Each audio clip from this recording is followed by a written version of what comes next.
All right, welcome back again, ladies and gentlemen. Thank you all so much for coming over. As I said before, as the news come out, I will continue to do my best to cover and react to it. Another video here from TMZ says Diddy situation just took a sharp turn. Look, I said before, I feel like they're throwing stuff at the wall to see what sticks. He's trying his best to get out of this as much as possible. There's so many things that are being alleged.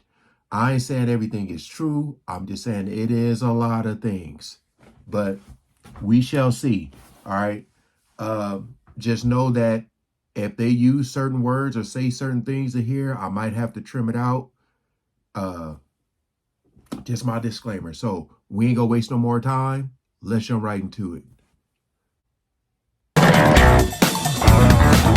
Welcome to TMZ Live. Harvey Levin here. Charles here. So we are weeks away from the Diddy trial in New York, the criminal case where he could end up facing life in prison if convicted.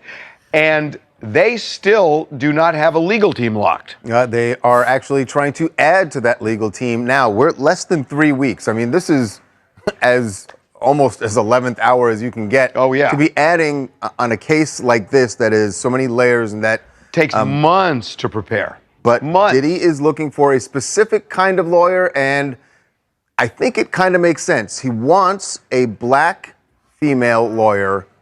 I'm gonna tell you right now.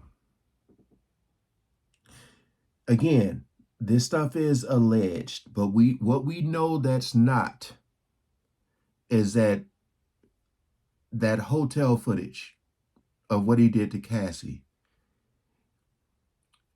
Just, I don't care what color this woman is, just a woman in general representing him. After seeing that video, in the words of Stephen A. Smith, is blasphemous. To see that, if a woman represents him, that is going to be, boy. Be standing with him as part of his team when this trial begins. So, look, the part of this is obvious, isn't it? Why he wants a black female lawyer. I mean, given the backdrop, the charges. Yes. We've seen it before. We've seen this in other cases. Sometimes it works, sometimes it doesn't. But this is not window dressing. They are specifically, we're told, and we have really good sources, we are told that they are looking for a black female lawyer with serious legal chops. Right. This is not someone who's just going to be standing in court or sitting with the team for photos when they, or actually there won't be photos, it's federal court. But they want someone who's had experience and has chops for a case like this in federal court. Now, without saying who, we know that certain lawyers have already been passed over because of that. So they're being very particular about it. But look, race is going to play a part in this case. We did a documentary.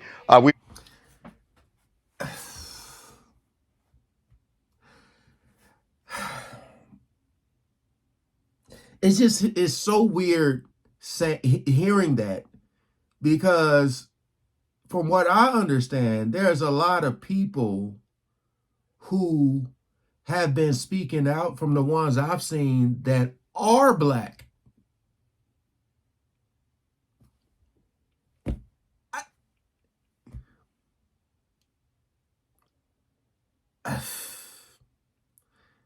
I mean, I can't remember all the names, but it's like, come on, man.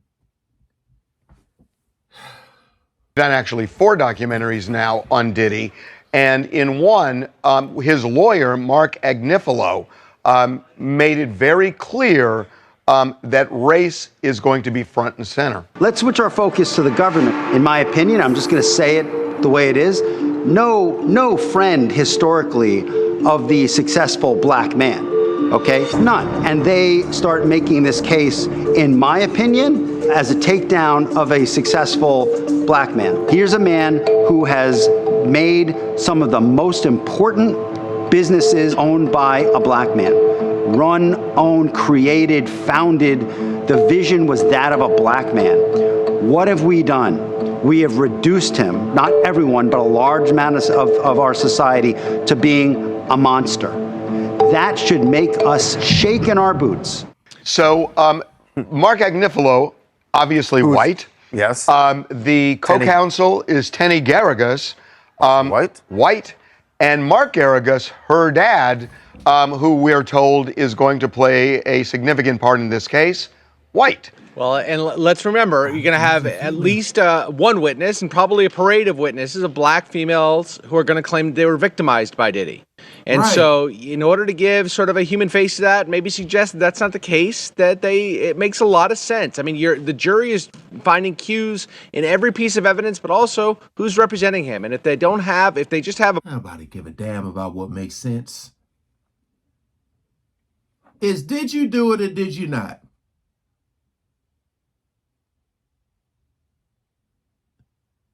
Like,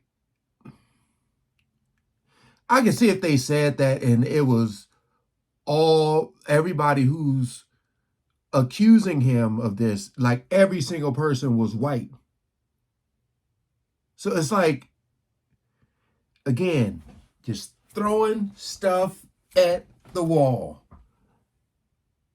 bunch of white folks sort of defending him, all those black female alleged victims maybe going to look like they're being targeted by his high-priced legal team. How stunning, though, is it, Jason? 3 weeks out, and they don't have it. Like, it makes sense. But the part that doesn't make sense is 3 weeks out. Yeah, I guess it is sort of strange. I mean, I mean, it should have been an issue. One would have thought it was initiated by Agnifilo, right? And Garagos, the head of the trial team. I don't know. It's an odd thing. I would have expected it by now for sure. Yeah, I mean, they've known that the trial date has been set for several months. So this seems like a search that should have been happening in January or December. Well, I mean, look, to get up to speed on a case like this generally takes months. I mean, months and months and months. This, I can tell you, like Joe Tecopina, when he did ASAP Rocky, he worked on that case almost full-time for 8 months before the trial.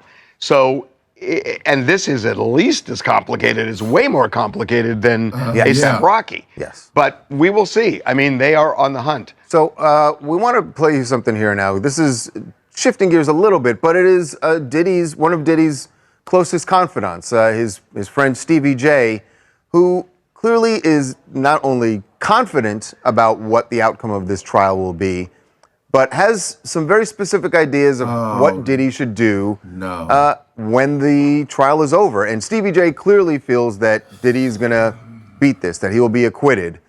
Here's what he told us when we ran into him yesterday here in L.A. Of course, the trial's coming up with Diddy. Free the guy. Free the guy. I know you said you think he's going to be cleared of all charges. How do you think it's going to play out? I mean, it's just a lot of attached to it. You notice those 200 cases from that lawyer from, what's his guy, Busby or whatever? He can't even practice in New York. What do you think about the industry going kind of silent about it? All of his friends and... If I was him, when I get out, I would none of them dudes. You know what I'm saying? I would just keep it family and close loved ones. I would actually have a Diddy party and invite everybody to the Diddy party and get on the mic if I was him and be like, yo, I never want to see you ever again. Type. You think he can start the parties back up after this? You think it'll be the same? They'll always go to a Diddy. They're going to always go to a Diddy party. All right. And there you have it, ladies and gentlemen. And there you have it. This is what I talked about. This is what I was saying when I mentioned, and see, that's why I know I ain't crazy. I said, if somehow, some way, this man managed to get out of jail, I'm wondering if people are quiet because they still want to attend these parties. They could be like not coming to his defense, but also not throwing him under the bus. You know what I mean? So by them staying silent, if this man somehow, some way get out of there, then they can be like, hey, I didn't say nothing. I just gonna be quiet about the situation. You know, I know what I know, but I didn't say nothing. Look, he's a prime example of what I've been trying to say about how people still want to go to these parties because of who's going to be there. Sheesh. Like you don't like look at his face, man. Absolutely. Beg to differ. Yeah. Beg to differ.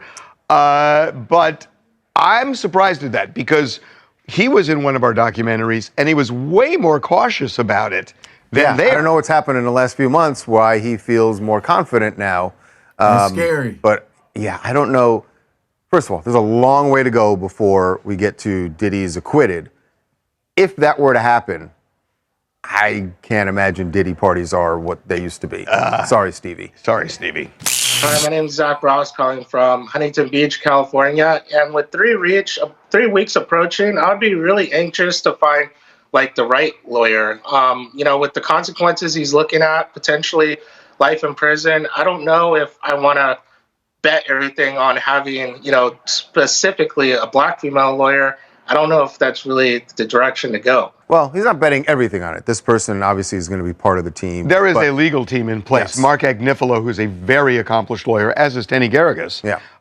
They're, from all accounts, are going to be lead. Well, they're the ones who are most up to date on the case. They've Right. had months to work on it.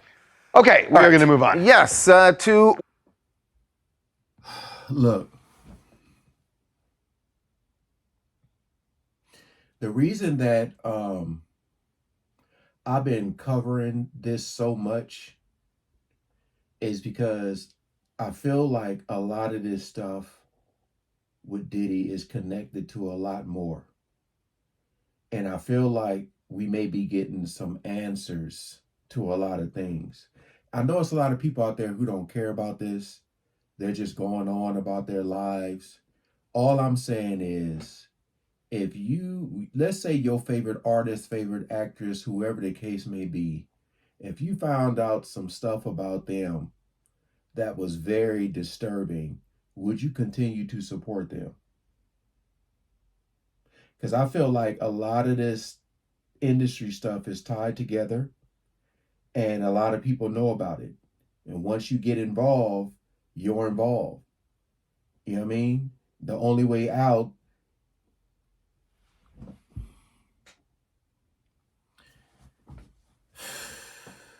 Stevie J, that was a perfect example of what is going on. You know a lot of people like to troll, but you can go to the comment section and you can see that a lot of people will say free him, like free Diddy, or he's innocent. They trying to hold a black man down, this and this, that and that. Yeah, all right. Let somebody in your family